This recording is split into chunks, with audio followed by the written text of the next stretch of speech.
Good morning, everyone. Because of some technical reason, I was unable to connect you, so a bit late. So anyway, everything resolved now, and we'll directly start the topic which we was discussing, that category of this kinship terminology. कल हमने देखने की कोशिश की थी कि kinship terminology में क्या क्या होता है। तो उसमें दो तरह की चीजों की हमने बात की थी, एक था टर्म्स ऑफ रेफरेंस और एक था टर्म्स ऑफ एड्रेस। वो हमने देखने की कोशिश की थी। और टर्म ऑफ एड्रेस में जो ईगो होता है, जो हेड ऑफ फैमिली है, उसका एड्रेस जब यूज करते हैं तो उसी के कंटेक्स्ट में ये था। और दूसरा term of reference, my family, my mother, reference संदर्भ जहां दिया जाए उसके दोनों के आधार पर जहां माई की बात होती है वहां डिपेंडेंसी को शो करता है। दोनों के आधार पर हमने दो तरह की कैटेगरी से आपसे बात की थी। दो तरह की जो किनशिप की टर्मिनोलॉजी है वो दो कैटेगरी में डिवाइड होती है। एक होता है क्लासिफिकेटरी टर्मिनोलॉजी और दूसरा है डिस्क्रिप्टिव टर्मिनोलॉजी। जो क्लासिफिकेटरी टर्मिनोलॉजी है, जैसे कल भी हमने बात की थी आपसे, it directly has no relation with ego और the head of family. Head of family के साथ इसका डायरेक्ट संबंध नहीं होता है। रादर कहने का मतलब क्या हो गया, जो रिलेटिव्स हैं वो डायरेक्टली ईगो के साथ जुड़े भी हो सकते हैं, परंतु उसे एक कैटेगरी, एक क्लास उसकी डिटरमाइन की जाती है। क्लास मैंने उसका डायरेक्ट ईगो के साथ संबंध ना होते हुए कहीं किन्हीं कल्चर्स में ये हो भी सकता है, किन्हीं संस्कृतियों में, परंतु ओवरऑल इसका डायरेक्ट रिलेशन नहीं होता है। तो उसमें अगर हम देखने की कोशिश करें तो जिनका कि डायरेक्ट डिसेंडेंट के साथ या उसके साथ संबंध नहीं है, तो सिंपल शब्दों में एक उदाहरण आपके सामने रखता हूं जिससे कि आप पूरी तरह से समझ जाएंगे कि क्लासिफिकेटरी टर्मिनोलॉजी क्या होती है। Classificatory terminology simply means whenever we are talking about class of some relatives, class of some relative को वर्ग है उसका क्या बोलते हैं, सब रिश्तेदारों का, संबंधियों का, जिसको कि एक ही शब्द, एक नाम दिया जा सकता है। जैसे चाचू है, जैसे चाचा है, जैसे मामा है, जैसे और कोई ऐसा अननोन व्यक्ति, मामा है, चाचा है, ताया है, और ऐसा कोई अननोन व्यक्ति जिसको कि हम नहीं जानते हैं, उसे हम एक नाम से जानते हैं, वो एक नाम से बोलते हैं, वो नाम है अंकल। तो अंकल जो एक रिलेशन है, दैट इज क्लासिफिकेटरी टर्म है जो कि किनशिप में यूज की जाती है। ऐसा ही आंटी, आंटी जो शब्द है चाची के लिए, रादर जो चाची के लिए हो गया, ताई के लिए हो गया, मासी के लिए हो गया, बुआ के लिए हो गया, वहां आंटी शब्द यूज किया जाता है। परंतु आज भी जो ट्रेडिशनल हिंदू फैमिलीज हैं वो अपने चाचू को, जो सगा भाई है बाप का, या जो बड़ा भाई है तो उसको ताऊ, जो छोटे भाई को चाचू भी आज भी प्रेफर करते हैं कहना, बजाय इसके कि अंकल और आंटी कहें। Uncle is a word which is non a sort of non relative, rather उतना इंटीमेसी को शो नहीं करता है, इतने इंटीमेसी को शो नहीं करता। कहने का तात्पर्य मात्र ये हो गया कि ये एक ऐसी क्लास को इंडिकेट करते हैं जो कि संबंधों की पूरी इबारत को बोलता है। सेम उसी तरह से इसके ऑपोजिट अगर ऑपोजिट जाएं तो डिस्क्रिप्टिव होता है। इसमें संबंध को डिस्क्राइब किया जाता है। इस संबंध का सिर्फ एक ही अर्थ होता है, एक संबंध का एक अर्थ। जैसे पिताजी, बाप एक ही है, माताजी, माँ एक ही है, बहन एक ही है।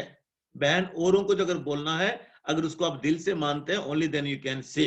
अदरवाइज भैया का कंसेप्ट आ गया, आज सबको भैया बोल देते हैं। सब्जी वाला कोई भैया, केबल वाला आएगा उसको भैया, मोबाइल रिचार्ज करना भैया, ये रिचार्ज कर देना।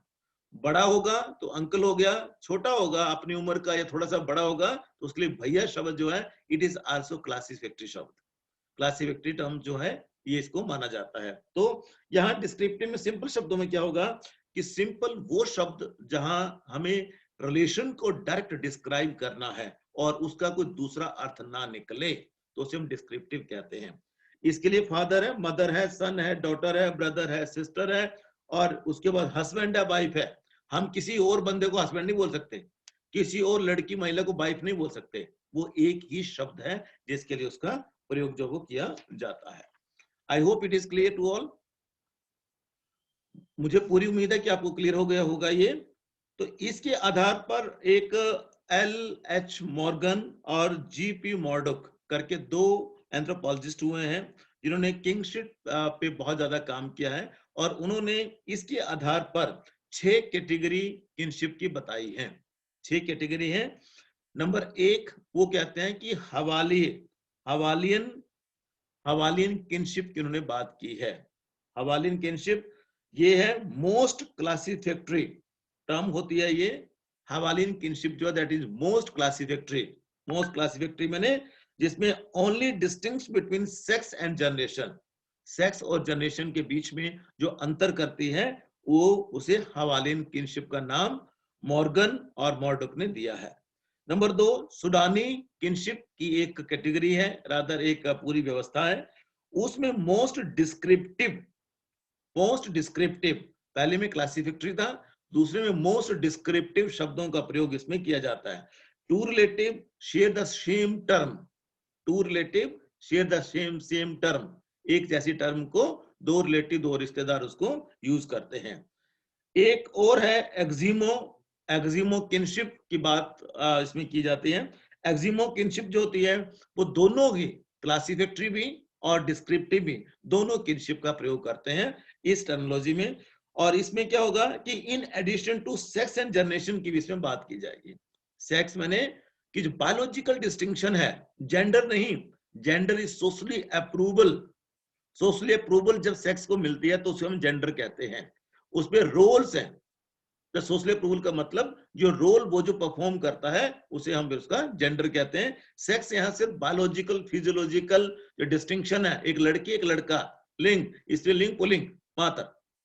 तो इसमें क्या होगा कि सेक्स एंड जनरेशन के आधार पर भी जो लीनियन रिलेटिव जो होते हैं, those related which are directly in line with descendant वंश में एक लाइन के साथ जो है इन लाइन विद, तो वो सिबलिंग उनके बीच में लीनियल रिलेटिव इसे कहा जाता है। लीनियल मैंने जो एक लाइन में सारे के सारे रिलेटिव हैं। और दूसरा कोलेटरल रिलेटेड भी है। कोलेटरल का मतलब है all relative who are related by blood, जो ब्लड के साथ, रक्त के साथ एक दूसरे के साथ जुड़े हैं, वो सारे के सारे एक ही लाइन डिसेंडेंट में उसको रखा जाता है। लीनियर रिलेटिव जो होते हैं वो हाईली डिस्क्रिप्टिव टर्म में उनका प्रयोग किया जाता है। डिस्क्रिप्टिव, दोबारा फिर बोलने लगा हूं, डिस्क्रिप्टिव का मतलब है कि स्टिक जिसके लिए शब्द यूज किया जा रहा है मात्र उसी के लिए वो शब्द रहेगा, मात्र उसी के लिए जिसके लिए शब्द का प्रयोग किया जा रहा है वो बिल्कुल क्लियर इंडिकेशन जो है वो देता है। तो डिस्क्रिप्टिव के लिए जो है इसका प्रयोग किया जाता है। और दूसरा जो है वो कोलेटरल रिलेशन को भी हाईली क्लासिफाइड टर्म के रूप में इसमें एक्जिमो वाली जो किनशिप व्यवस्था है उसमें इसको यूज किया जाता है। देन एक और है, उसको बोलते हैं Iroquois kinship, IROQUOIS, Iroquois kinship. इसमें बोथ डिस्क्रिप्टिव एंड क्लासिफिकेटरी दोनों टर्म्स का इसमें प्रयोग किया जाता है in addition to gender and sex. और इसमें फर्क कहां है कि सिबलिंग और अपोजिट सेक्सेस में यहां फर्क किया जाता है। सिबलिंग और अपोजिट सेक्सेस में पेरेंटल जनरेशन वाले पिता की साइड से जो लोग हैं उसमें फर्क किया जाता है। और उसमें sibling of same sex, same class, same blood relatives, what sibling of opposite sexes और count as a relative by marriage, उसका प्रयोग यहां किया जाएगा। इस तरह से एक जैसे ममा की बहन, मदर सिस्टर जो है वो क्वेरिस जो है मदर सिस्टर कौन हो गई, मासी। तो ये क्वेरिस किनशिप टर्मिनोलॉजी में इसका प्रयोग किया जाता है। फादर्स ब्रदर चाचू या ताऊ जो हम यूज करते हैं क्वेरिस में है। और यहाँ जो फादर और मदर जो है वो एक ऐसी टर्म है जो कि जिसको कि क्लासिफिकेटरी में और डिस्क्रिप्टिव में दोनों में यूज किया जाता है। और उसके बाद father in law, mother in law, father की वजह से, फादर हुआ, ससुर हुआ, तो ससुर कैसे हुआ, क्योंकि वो मेरे इन लॉज हैं, वहां मदर इन लॉ, सास। तो इस तरह से पूरा का पूरा ये जो है एरिक्विस किनशिप में इसको देखा जाता है। Then crow, CROW, crow, is the fifth term. इसमें एक्वेरियस की तरह इसे मदर साइड को भी और फादर साइड को आगे डिस्क्राइब किया जाता है। इसमें रिलेटिव जो है ममा की साइड से ज्यादा और क्लासिफाइड हो जाते हैं और पापा की साइड से ज्यादा डिस्क्रिप्टिव हो जाते हैं। तो इस तरह से कहने का मतलब क्या हो गया कि पापा की साइड से डिस्क्रिप्टिव होंगे और मदर की साइड से क्लासिफिकेटरी होंगे, और उसे हम क्रॉ किनशिप कहते हैं। अंतिम है Omaha, OMAHA, Omaha, Omaha kinship है, और इसमें क्यूरिस की तरह ही फादर और मदर की साइड दोनों को डिस्क्राइब किया जाता है, और रिलेटिव जो हैं on mother side and the family have more classificatory terms. Mother की साइड से ज्यादा क्लासिफिकेटरी है और पिता की साइड से ज्यादा डिस्क्रिप्टिव रहता है। वो लगभग एक जिसको बोलते हैं एरिकिस की तरह ही ये है। तो इस तरह से हम बहुत कम शब्दों में कह सकते हैं कि classifications of men's relation that totally depends on egos. Ego की जो पोजीशन क्या है, ईगो मैंने हेड ऑफ द फैमिली उसको कैसे यूज करता है, व्यक्ति कैसे उसको यूज करता है ईगो। और उस सेम टर्म को ईगो मैंने जो यूजर है, जो यूजर है, जो यूज, जैसे मैं ईगो हूं, मैं यूज कर रहा हूं तो मैं ईगो हूं, तो उसका डिफरेंट रिलेटिव के साथ उसका क्या संबंध रहेगा, मेरा डिफरेंट रिलेटिव के साथ मेरा क्या संबंध रहेगा, वो सारा का सारा इसमें देखा जाता है।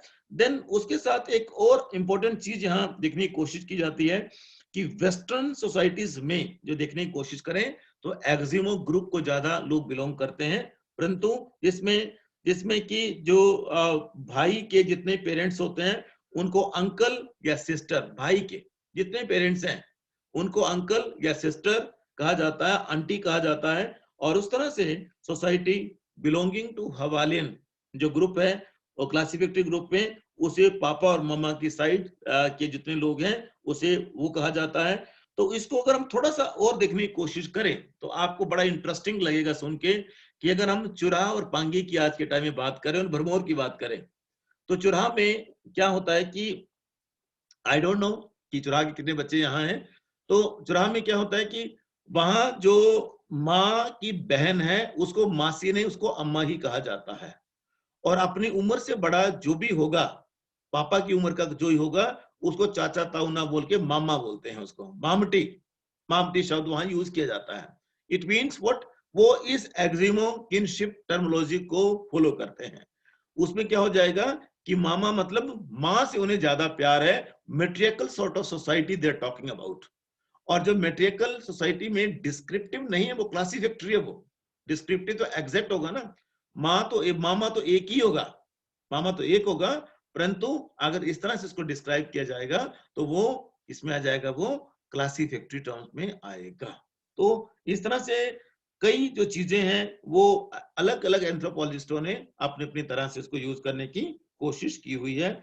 और इस तरह से एक जो पूरा ग्रुप देखने की कोशिश करें तो father mother son daughter brother sister एक ये ग्रुप हो जाता है। Father mother son daughter sister और ब्रदर एक ये ग्रुप हो जाता है। दूसरा अंकल आंट नेफ्यू नीस, नेफ्यू नीस अंकल आंट, ये पूरा पूरा एक ग्रुप ये हो जाता है। तीसरे ग्रुप को देखें, कजन को देखें, तो कजन सारे के सारे डिफरेंट इंग्लिश स्पीकिंग जितने भी हमारे सोसाइटीज हैं उसके मुताबिक देखें तो कजन सारे कजन ब्रदर्स के लिए शब्द जो है यूज किया जाता है। उस तरह से grand father grand mother grand son grand daughter, grand son grand father grand mother grand daughter, इस तरह से पूरा का पूरा एक ग्रुप है। उसी तरह से ग्रैंड अंकल है, ग्रैंड अंकल जिसको दादू हम बोलते हैं, दादू का जो भाई है, दादू का भाई जो होगा grand uncle, grand aunt, grand niece, grand nephew, पोते जिसको हम बोलते हैं, पोते जिसको बोलते हैं। एंड मैनी डायलेक्ट, यहाँ क्या हो गया, ग्रैंड पा, ग्रैंड पा बोलते हैं, अंकल ग्रैंड पा बोलते हैं, फिर ग्रैंड मदर बोलते हैं, और ग्रैंड फादर मदर, इस तरह से सारा का सारा ये रहता है। और ये एफिनल टर्म्स में भी और कॉन्सेंजुअनिस में भी इसका यूज किया जाता है। तो कल हम देखेंगे किनशिप इन इंडिया। आज के लिए इतना ही, कल देखेंगे किनशिप इन इंडिया। इसको समझ लेना, नहीं कोई दिक्कत होगी तो we can discuss it again.